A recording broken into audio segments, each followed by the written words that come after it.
بسم اللہ الرحمن الرحیم ایاک نعبد و ایاک نستعین۔ میں پہلے واضح کر دوں کہ میں یہ میڈیا ٹاک اس لیے نہیں کر رہا کہ میں تحریک انصاف کو چھوڑ رہا ہوں۔ میں میڈیا ٹاک اس لیے کر رہا ہوں کہ میں اس وقت چاہتا ہوں میری ساری قوم سمجھے کہ میری طرح کا آدمی سیاست میں کیوں آیا اور اس نے یہ اتنی لمبی 27 سال کی سٹرگل کیوں کی، اور وہ اس کے خدشات کیا ہیں کہ یہ ملک میرا کس طرف جا رہا ہے۔ تو میں صرف اپنی قوم کے لیے بتانا چاہتا ہوں کہ میں 18 سال کا تھا جب میں پاکستان کرکٹ ٹیم میں کھیلتے ہوئے انگلینڈ گیا۔ اس کے بعد میں نے وہاں 4 سال پڑھائی کی، اور اس کے بعد میں پروفیشنل کرکٹ کھیلتا تھا گرمیوں میں انگلینڈ میں، اور سردیوں میں پاکستان ہوتا تھا یا پھر دنیا میں کرکٹ ٹور کرتا تھا۔ تو اس ٹائم پہ میں جو برطانیہ کا سارا سسٹم تھا وہ میں پوری طرح سمجھ گیا۔ یونیورسٹی میں بھی میں نے پولیٹکس پڑھی تھی اور پولیٹیکل ہسٹری پڑھی تھی، پولیٹیکل سائنس، تو مجھے وہ پوری طرح سمجھ آ گئی کہ وہاں کا سسٹم کیا ہے، اور پاکستان کا سسٹم مجھے پتا تھا، میں یہاں بڑا ہوا تھا۔ تو میرا جو تجربہ جو اس دوران جو میں نے وہاں ان کے سسٹم کو اندر سے دیکھا، یہ بہت بڑی وجہ میری پولیٹکس میں آنے کی وہ تھی۔ تو میں نے کیا دیکھا؟ میں نے یہ دیکھا کہ اس ملک کی جو سب سے بڑی خوبی یہ تھی کہ وہاں قانون کی حکمرانی تھی، انصاف تھا، رول آف لا تھا، اور میرا سارا جو برطانیہ کے پاکستانی تھے ان سے میری مسلسل ملاقاتیں رہتی تھی، کیونکہ وہ میں کرکٹ کھیلتا تھا، وہ کرکٹ میچ دیکھنے آتے تھے، جب میں میچز کھیلتا تھا جو پاکستانی انگلینڈ کے اندر تھے وہ میچز پہ آتے تھے، تو میرا انٹریکشن تھا ان سے۔ تو میں جو اوورسیز پاکستانی برطانیہ میں خاص طور پہ ان سے پھر میرا بڑا قریب انٹریکشن رہا۔ تو میں اب آپ کو بتانا چاہتا ہوں کہ فائدہ کیا ہوتا ہے جب ایک ملک میں قانون کی حکمرانی ہوتی ہے، انصاف ہوتا ہے۔ وہ شروع ان کی کہانیاں یہ تھیں کہ وہ مزدوری کرنے جاتے تھے، کیونکہ برطانیہ میں مزدوروں کی کمی تھی، تو انہوں نے زیادہ مزدور دنیا میں سے اور ملکوں سے بھی بلائے، جس میں سے پاکستانی بھی گئے، مزدوری شروع کرتے تھے، کیونکہ وہ ایک ایسا ملک جدھر انصاف کا نظام تھا، لیول پلینگ فیلڈ تھی، ان کو وہ پیسہ کماتے تھے، وہ پھر اس پیسے سے چھوٹی سی دکان کھول لیتے تھے، وہ کرتے کرتے وہ معاشرہ ان کو موقع دیتا تھا اوپر آنے کا۔ اور وہ کیوں دیتا تھا؟ کیونکہ جب ایک معاشرے کے اندر انصاف ہوتا ہے وہ آپ کے حقوق کی حفاظت کرتا ہے۔ مطلب یہ ہوتا ہے کہ اگر آپ اپنے ٹیکس دیں، آپ قانون کے بیچ میں رہیں، وہ ملک آپ کو آزاد کر دیتا ہے، آپ جو مرضی کریں، کوئی آپ کو پوچھتا نہیں ہے، کوئی رات کو پولیس نہیں آپ کے گھروں میں گھس جاتی، کوئی رشوت آپ سے نہیں مانگتا، کوئی آپ نے اپنا کام کروانا ہے، پاسپورٹ بنوانا ہے، آئی ڈی کارڈ بنوانا ہے، آپ کو کوئی پیسے نہیں دینے پڑتے آفیسز میں جس طرح رولتے ہیں بیچارے ہمارے لوگ۔ وہاں کوئی تھانے کچہری کی پالیٹکس نہیں ہے کہ بیچارہ غریب آدمی کبھی تھانے میں رول رہا ہے، کبھی کچہریوں میں رول رہا ہے، کبھی پٹواری سے رول رہا ہے، زمینوں پہ قبضے ہو رہے ہیں، اور سارا وقت ان بیچاروں کو سفارشیں چاہیے تھی۔ اس ملک کے اندر سب سے زیادہ جو پولیٹکس میں جو ہمارے ایم این ایز اور ایم پیز ہو، ان کا سب سے زیادہ کام کیا ہوتا ہے؟ لوگوں کی سفارش جا کے گورنمنٹ آفیسز میں جائے۔ وہاں کیوں نہیں ہوتا؟ کیونکہ وہاں انصاف ہے۔ یہ سمجھنا ہے پاکستانیوں آپ نے، انصاف انسانوں کو آزاد کرتا ہے حقوق دے کے، انصاف آپ کو طاقتور سے تحفظ دیتا ہے۔ کوئی بھی آفیشل بیٹھا ہو سرکاری آفس میں، اس کی مجال نہیں ہے آپ کو ذلیل کرنے کی وہاں، کیونکہ وہاں انصاف کا نظام ہے، وہ عدالت میں جا سکتا ہے۔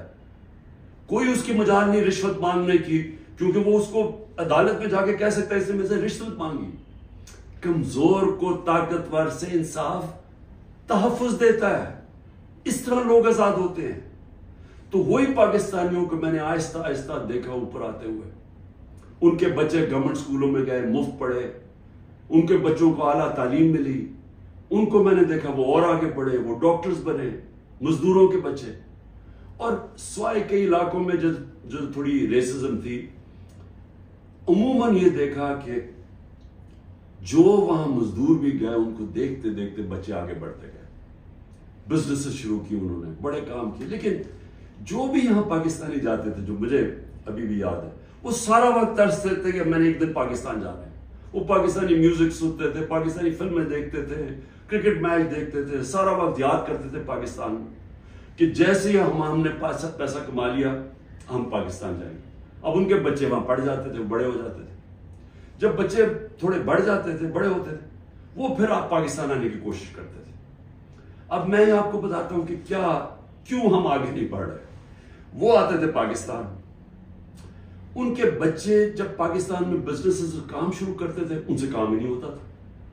وہ عادی تھے کہ وہ سسٹم میں جائیں، وہاں سسٹم کام کرتا ہے، کام ہو، وہاں آپ کا جائز کام ہو، آپ کو کوئی پیسے نہیں دینے پڑتے، آپ کو فوری کام ہو جاتا ہے، کوئی رکاوٹیں نہیں ہیں. آپ بزنس کھولنا چاہیں، آپ محنت کریں، آپ وہ بزنس کامیاب ہو سکتی ہے. نفع نقصان ہوتا ہے لیکن کوئی رشوت نہیں مانگتا، کوئی آپ سے آ کے انسپیکٹر نہیں آتا، کوئی یعنی سرکاری آفیشل آپ کو تنگ نہیں کر سکتے.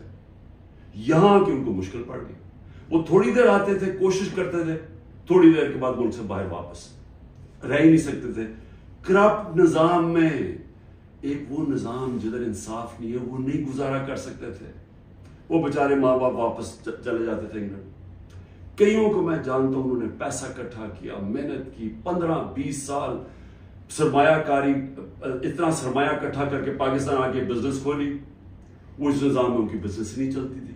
یہاں رشوتیں دینی پڑتی تھی، یہاں ہر سسٹم یعنی سسٹم میرٹ کو اجازت نہیں دیتا آگے بڑھنے کے لیے، کیونکہ انصاف نہیں ہے.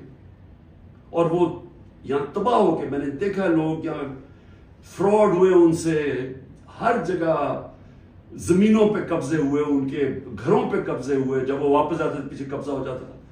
تو ہوتا کیا تھا، وہ سارے پھر واپس چلے جاتے تھے. اور آخر میں یہ ان کو پتا چلا کہ پاکستان میں ہم بزنس نہیں کر سکتے. اب 1 کروڑ پاکستانی ہے. اب یہ ذرا آپ نے سننا ہے، 1 کروڑ پاکستانی باہر بیٹھا ہے.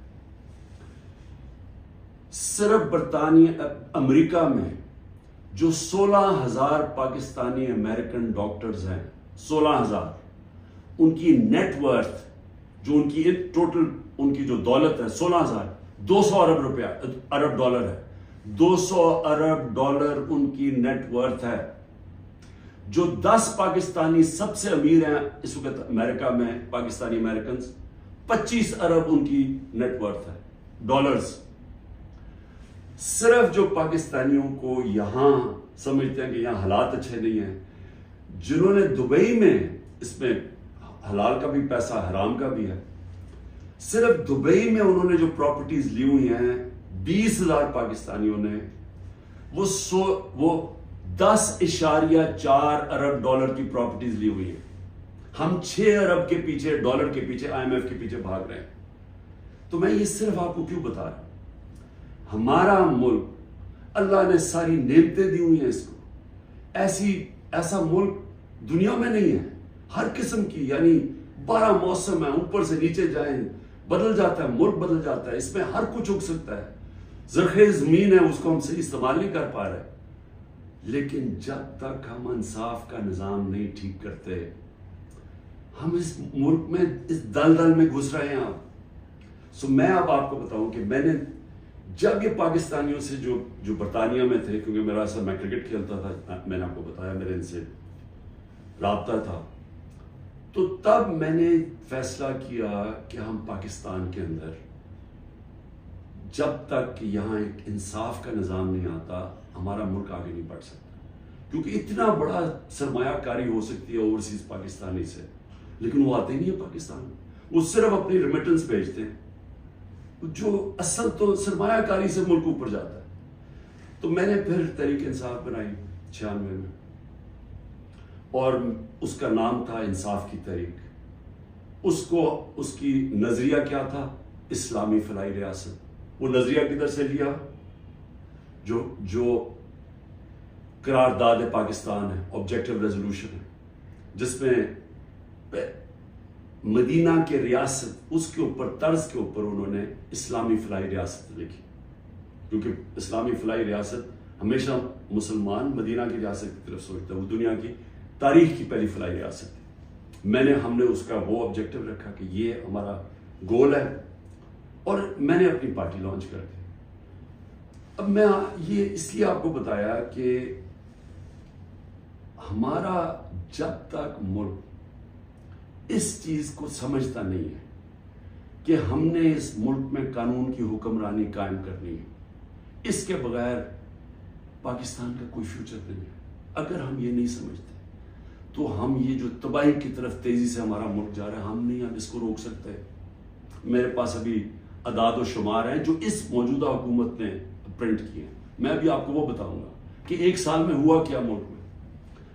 لیکن میں نے ایک اور چیز جو، کیونکہ میرا برطانیہ کو میں اندر سے باہر سے اس کے معاشرے کو جانتا تھا، اور جب میں کرکٹ کے آخری دنوں میں میرا سفر شروع ہو گیا، میرے دین کی طرف بھی اسلام کی طرف بھی میں نے پڑھنا شروع کر دیا اور میرا سفر شروع ہو گیا، تو میں نے اس نتیجے پہ مجھے پہلی دفعہ سمجھ آئی کہ جو مدینہ کی ریاست جو میرے نبی صلی اللہ علیہ وسلم کی سنت ہے، کیوں اللہ ہمیں حکم کرتا ہے کہ ان کے راستے پہ چلو؟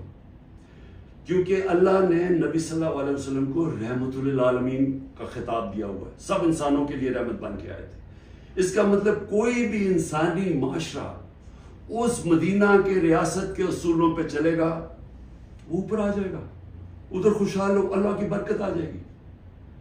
آج آپ صرف یہ دیکھ لیں کہ مدینہ کی ریاست کن اصولوں پہ کھڑی ہوئی تھی؟ سب سے پہلے عدل اور انصاف۔ عدل اور انصاف کا مطلب یہ حقوق، انسانی حقوق۔ ہر انسان کے جب اس کو حقوق ملتے ہیں وہ آزاد ہو جاتا ہے، اس کو طاقتور سے تحفظ مل جاتا ہے، اور انسانوں کو حقوق دے کے پھر فلاحی ریاست بنائی کہ ایک ریاست میں انسانیت کا نظام، کہ ایک ریاست کمزور کا ذمہ داری لے اپنے کمزور طبقے کی، غریب کی، بیواؤں کی، معذوروں کی، یتیموں کی، بوڑھوں کی پینشنز نکلی مدینہ کی ریاست میں، یہ پہلی دفعہ ہوا تھا۔ تو دونوں آج جن جن ملکوں میں یہ بنیاد رکھی گئی ہے انصاف پہ، میرٹ پہ، فلاحی ریاست، انسانیت کے اوپر، جدھر تعلیم کے اوپر زور دیا جو میرے نبی صلی اللہ علیہ وسلم نے دیا، وہ سب آگے نکل گئی ہیں۔ آپ ایک ایک ملک دیکھ لیں جو آج خوشحال ہے، وہ سب یہ وہی اصولوں پہ وہ کھڑے ہوئے ہیں، کیونکہ رحمت للعالمین تھے کہ جو ان کی سنت پہ چلے گا اس کو اللہ اس معاشرے کو برکت بخشے گا۔ اب ہم پاکستان پہ آتے ہیں، موجودہ پاکستان میں دیکھیں جو اس وقت پاکستان میں ہو رہا ہے نا، یہ ہر چیز جس کے لیے، ہر وہ اصول جس کے اوپر پاکستان بنا تھا، آج اس کی نفی ہو رہی ہے۔ بدترین غلامی ہو رہی ہے اس وقت پاکستان کے اندر۔ نہ آزادی نام کی کوئی چیز ہے، کیونکہ حقوق ہی نہیں ہے کسی کے۔ رات کو پولیس گھستی ہے کسی کے گھر میں، سارا گھر توڑ دیتی ہے، اگر وہ جس کو، اور اس کا صرف قصور ہے کہ وہ تحریک انصاف کا، وہ تحریک انصاف کا نہیں ملتا، اس کی بہنوں کو، ان کو تنگ کرتے ہیں، بہنوں کو، رشتہ داروں کو، ان کو تنگ کرتے ہیں، ان کو پکڑ کے لے جاتے ہیں، عورتوں کو پکڑ کے لے جاتے ہیں۔ یہ تو ہم سنتے تھے کہ ہٹلر کی جرمنی کے اندر ایسے ہوتا تھا، میں نے تو اس طرح کی چیزیں سنی نہیں کبھی، کہ جس طرح میرے گھر پہ اٹیک ہو، میں اپنا صرف بتا رہا ہوں، بیوی اکیلی بیٹھی ہے، 40 پولیس والے گھس گئے، سارا توڑ پھوڑ کے لوٹ کے چلے گئے گھر، نوکروں کو مارا، جو بچا ہنسام آئے ان کو اٹھا کے لے گئے، اور مارا یا بری طرح۔ کس قانون کے تحت؟ تو یہاں تو مکمل طور پہ جنگل کا قانون نافذ ہو گیا، یہاں تو بنیادی حقوق ہی ختم ہو گئے ہیں۔ آج آئین کچھ کہتا ہے، کہاں آئین اجازت دیتا ہے کہ ایک ہوتا ہے کور کمانڈر کا گھر جلایا جاتا ہے؟ مجھے پہلی دفعہ پتا چلتا ہے جب میں 4 دن کے بعد نکلتا ہوں، مجھے چیف جسٹس صاحب سپریم کورٹ کے کہتے ہیں، ادھر ہی میں مذمت کرتا ہوں۔ کون نہیں مذمت کرے گا؟ اب جس کو پکڑتے ہیں وہ آ کے بیٹھتے ہیں، جی میں پی ٹی آئی چھوڑو، میں جی فوج کے ساتھ ہوں اور میں بڑی مذمت کرتا ہوں 9 مئی کو، تو کون نہیں کرتا؟ ہم نے کبھی کہا کہ ہم نے مذمت نہیں کی؟ کوئی چاہے گا اپنے ملک کے آپ اپنی فوج کے خلاف کوئی کاروائی کریں یا اپنی فوج کو بدنام کوئی چاہے گا، کیونکہ جب آپ کی فوج کمزور ہوتی ہے ملک کمزور ہو جاتا ہے. لیکن یہاں تو ایک عجیب ہی ماحول بنا دیا گیا ہے. وہ کور کمانڈر کا انویسٹیگیٹ کیے بغیر، یہ پتہ ہی نہیں ابھی تک کہ کس نے کیا کیا، اس کے انویسٹیگیٹ کیے بغیر پورا پاکستان میں تحریک انصاف کے اوپر کریک ڈاؤن ہو گیا. اچھا جی کتنی جگہ چلی تھی مجھے تو یہ بھی نہیں پتا، کور کمانڈر کا تو ہمیں پتا ہے، اور گاڑیاں کو ہمیں خود، ہمارے پاس تصویریں ہیں کہ پولیس خود گاڑیاں جلا رہی ہے کہ ہمارے سامنے. وہ ریڈیو پاکستان پشاور کیسے جل گیا؟ وہ مظاہرہ تو کہیں اور ہو رہا تھا، وہ ایک دم وہ جل گیا. کوئی تحقیقات کیے بغیر اس کا بہانہ لے کے، جس طرح ہٹلر نے اپنے مخالفین کمیونسٹ کو ختم کیا تھا 1933 میں جرمنی میں، جس طرح سہارتو نے انڈونیشیا کے کمیونسٹ کو ختم کیا تھا کہ جنہوں نے ہمارے کوئی آرمی آفیسرز کو قتل کیا، ان کو ساروں کے اوپر حلہ دیا، دھاوا بول دیا، جو آج ہوا ہے.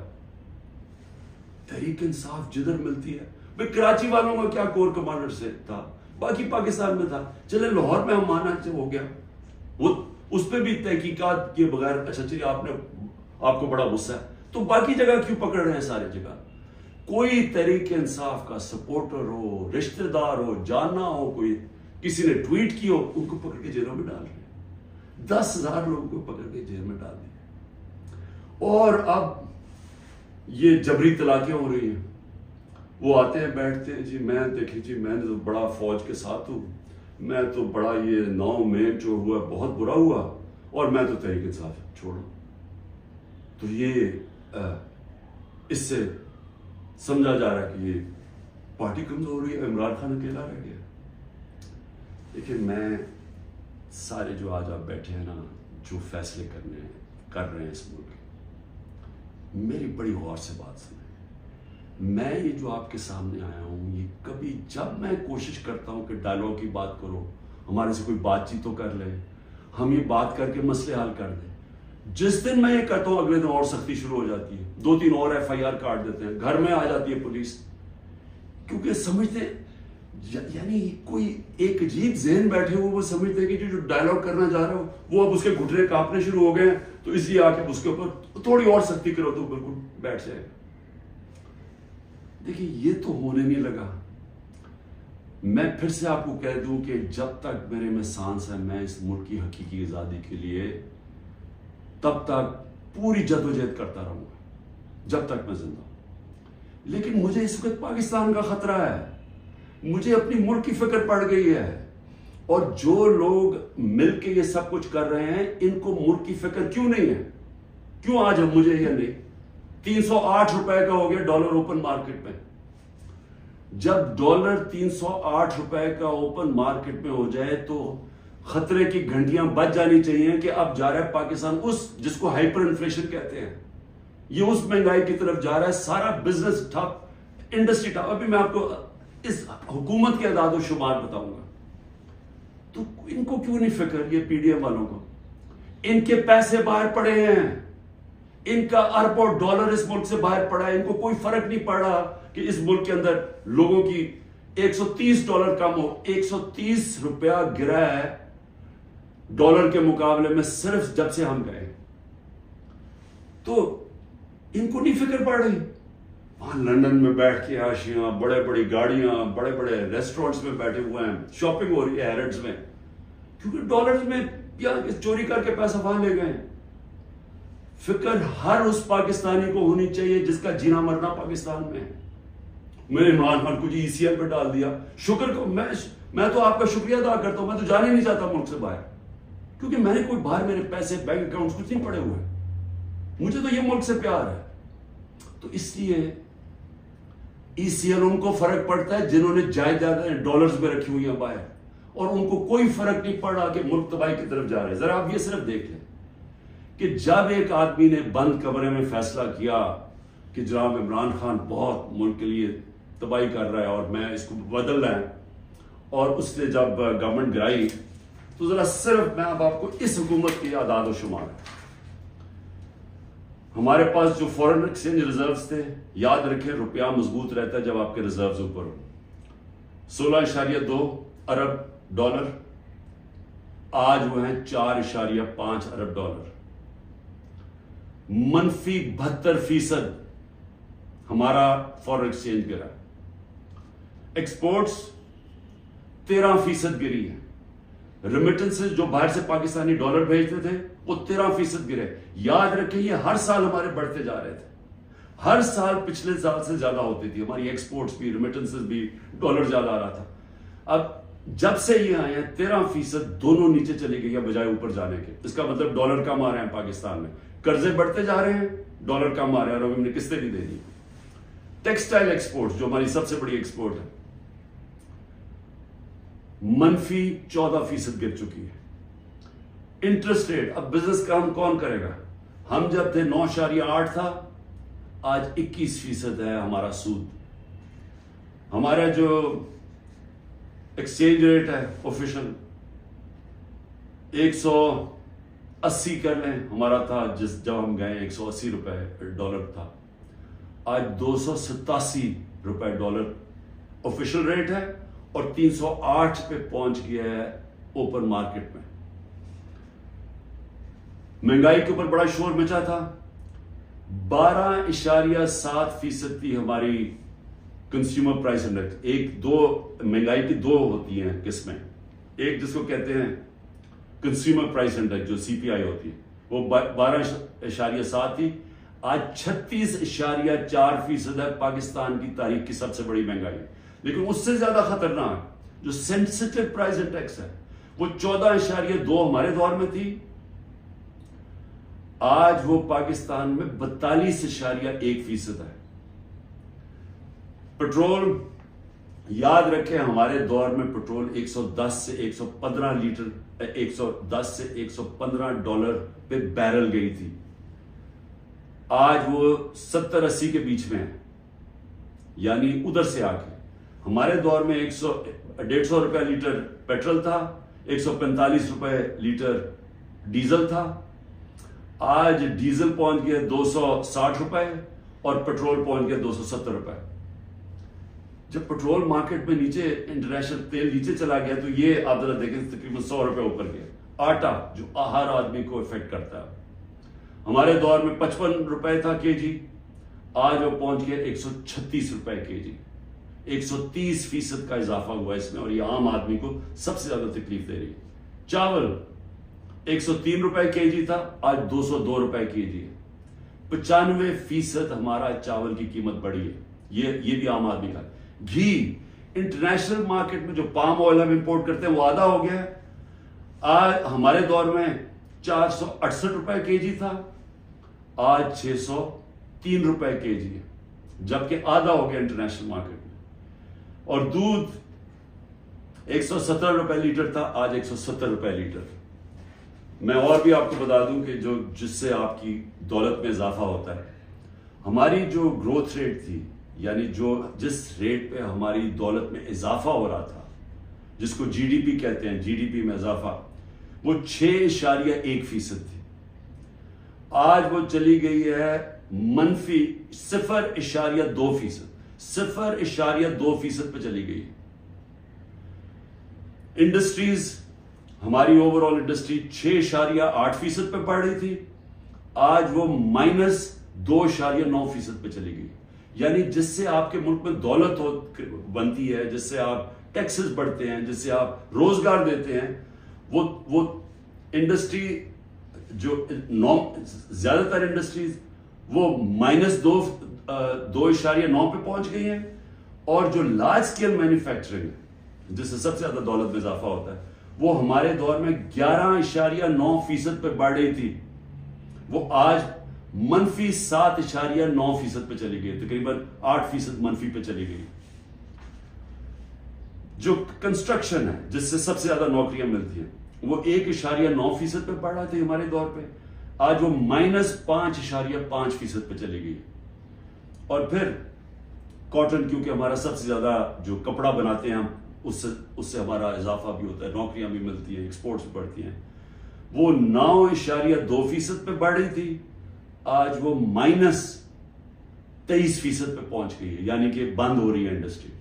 میں یہ آپ کو یہ صرف فگر اس لیے دے رہا ہوں، اور جو بھی ہمارے اس ملک میں فیصلے کر رہے ہیں میں اس لیے آپ کو کہہ رہا ہوں کہ یہ ملک تباہی کی طرف جا رہا ہے. ان کے پاس کوئی روڈ میپ نہیں ہے. جتنا ٹائم دے رہے ہیں یہ ملک نیچے جاتا جا رہا ہے. جن لوگوں کے پاس ڈالرز میں باہر پیسے نہیں رکھے ہوئے ان سب کے لیے تباہی آئی ہوئی ہے. سارا تنخواہ دار طبقہ آج تکلیف میں ہے. جس کے پاس سیلریز ہیں ان کا اگر 100 روپیہ سال پہلے اگر 100 روپیہ چیزیں خریدتا تھا وہ 50 روپے رہ گئے. تو یہ تو ایک عذاب آنے والا ہے. اور ابھی یہ جو روپیہ گر رہا ہے کیونکہ ان کے پاس جب آپ کیسے آپ نے قرضے دینے آپ اگلے مہینے قرضوں کی قسطیں دینی ہے.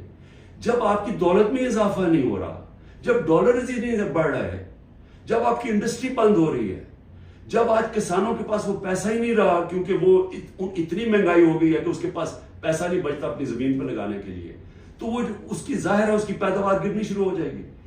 تو ہم نے کدھر سے قرضے واپس کرنے؟ ہم آج پاکستان میں ہمیں یہ سمجھنا چاہیے کہ ہم اگر اس وقت اس کو ہم ٹھیک نہیں کرتے یہ سب کے ہاتھ سے نکلنے والی ہے. دیکھیں معاشرہ کنٹرول سے باہر بھی نکل جاتا ہے. سری لنکا میں اس سے کم حالات تھے جبکہ لوگ سڑکوں کے اوپر آ گئے. ابھی تک لوگ سڑکوں پہ کیوں نہیں آ رہے؟ کیونکہ انہوں نے الیکشن پہ کی امید لگائی ہوئی ہے کہ ہم جو ہمارے سے ہوا ہے وہ اندر گھروں میں بیٹھ کے تپے ہوئے ہیں کہ جب الیکشن آئے گا تو ہم ان کو سبق سکھائیں گے. تو یہاں تو الیکشن کروانے کا کوئی پلان ہی نہیں ہے. یہاں تو الیکشن کا تب پلان ہے جب عمران خان کو کرش کیا جائے گا، اور وہ کرش کیا جا رہا ہے.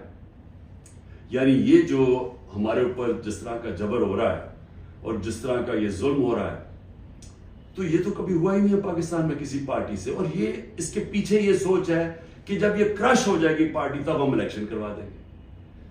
دیکھیں کیونکہ میں بڑا ہوں، میں نے ایسٹ پاکستان مجھے یاد ہے. میں بار بار لوگوں کو بتاتا ہوں کہ آخری فلائٹ میری آئی تھی ڈھاکہ سے، میں انڈر 19 کا میچ کھیلنے گیا تھا. اس کے بعد آپریشن شروع ہو گیا تھا اپریل 71 میں.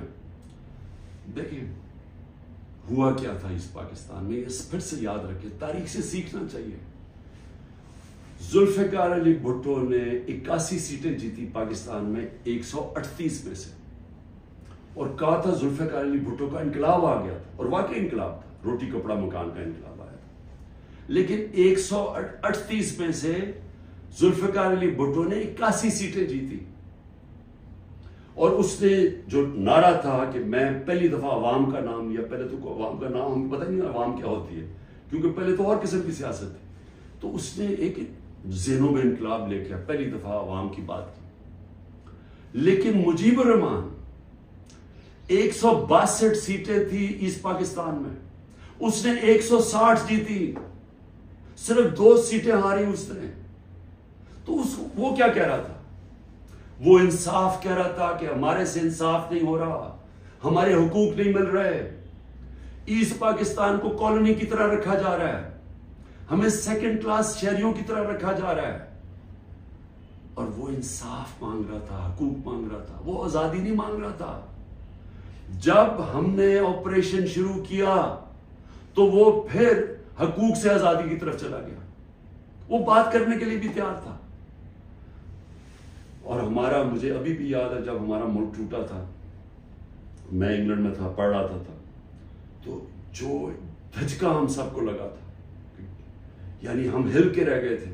پھر لوگوں نے اپنے دل بلائے، نہیں جی اس پاکستان تو بڑا غریب ملک تھا، ہمارے اوپر بوجھ تھا، وہاں سائیکلون آتا تھا تو ہمیں ان کو پیسے دینے پڑتے تھے، اس طرح کی باتیں کی. آج بنگلہ دیش ہمارے سے آگے نکل گیا ہے. اور میں آج آپ کو یہ بتا دوں کہ یہ جو ایسٹ پاکستان سے سبق سیکھنا ہے وہ یہ کہ جب ایک قوم آزادی کا فیصلہ کر لے اور اپنے حقوق کے لیے، حقوق کا ہوتا کیا ہے؟ آپ کو انصاف ملتا ہے، انصاف آپ کو حقوق دیتے ہیں، حقوق آپ کو طاقتور سے کمزور کی تحفظ دیتا ہے.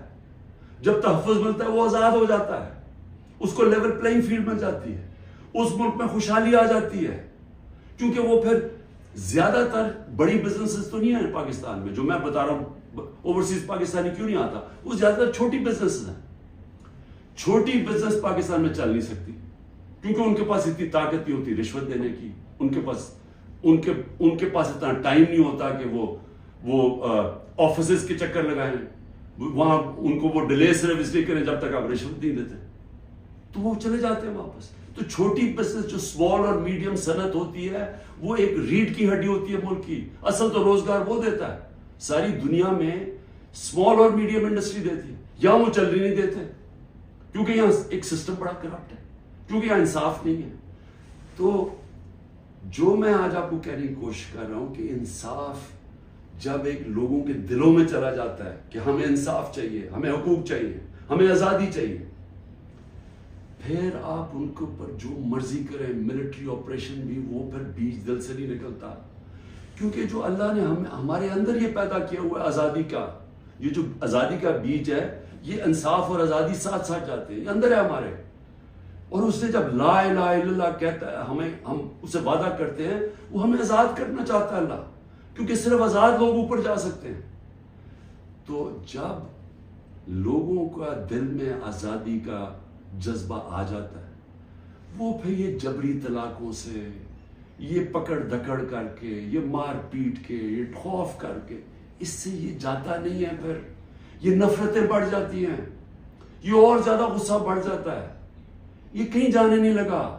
یہ جو مرضی آپ کریں کہ ہر روز بیٹھ کے جی مجھے تو فوج سے بڑا پیار ہے اور 9 مئی کو بڑا برا کیا گیا، میں چھوڑا پارٹی. تو کیا اس سے پارٹی، کیا لوگ بیوقوف ہیں؟ کیا لوگوں کو نہیں سمجھ آ رہی کیا ہو رہا ہے؟ تو میں آخر میں یہ کہنا چاہتا ہوں، دیکھیں یہ پاکستان کی اس وقت جنگ ہے، یہ تحریک انصاف کو ختم کرتے کرتے پاکستان کو تباہ نہ کریں. یہ اگر اس وقت ہم نے سٹیپس نہ لیے، قدم نہ اٹھایا، یہ ادھر چلا جائے گا، کوئی بھی نہیں کچھ کر سکے گا. سارا تنخواہ دار طبقہ تھوڑی دیر میں کھڑا ہو جائے گا. جب ان کے گھر میں چولہے نہیں ڈلیں گے، جب ان کی دیکھتے جائیں گے کہ ان کے پیسے کو خریدار کم ہوتی جا رہی ہے، جب وہاں عورتیں ہیں، ان کو پتا ہے کہ جو کچن چلاتی ہیں کہ کیا ہو رہا ہے آج ان کے ساتھ. وہ میں نے آپ کو بتایا سینسٹیو پرائس انڈیکس جو کہ کھانے پینے کی چیزوں کا ہے، وہ 42% پہ ہے. تو جب یہ حالات ایسے ہو جائیں پھر ایک معاشرہ پھٹ جاتا ہے. تو میں اس لیے بات چیت کی بات کر رہا ہوں کہ یہ ٹائم ہے، یہ ملک ٹھیک تب ہوگا جب اس سارے ملک کے ادارے اکٹھے بیٹھیں اور ملک کی سب سے بڑی ایک ہی جماعت جو فیڈرل پارٹی ہے پاکستان کی، وہ سب اکٹھے بیٹھیں اور وہ بیٹھ کے اس مسئلے کا حل نکالیں. یہ ڈنڈے مار کے مسئلے کا حل نہیں ہونے لگا. یہ جو بھی کریں گے، میں تو بیٹھا ہوں کہ ہر روز میں انتظار کرتا ہوں کہ کس دن پکڑنے آئیں گے، میں تو تیار ہوں اس کے لیے. اس سے مسئلہ نہیں حل ہونے لگا. اس کی سلوشن اس میں ڈنڈے مارنے میں نہیں ہے اور ظلم کرنے میں. اگر یہ ہوتی تو اس پاکستان نہ علیحدہ ہوتا. اس کا مسئلہ اس ملک میں قانون کی حکمرانی قائم کرنا ہے، ادارے مضبوط کرنا ہے، سارے اداروں کو اپنے آئینی رول کے اندر فنکشن کرنا ہے، لوگوں کو آزاد کرنا ہے، ان کو حقوق دے کے.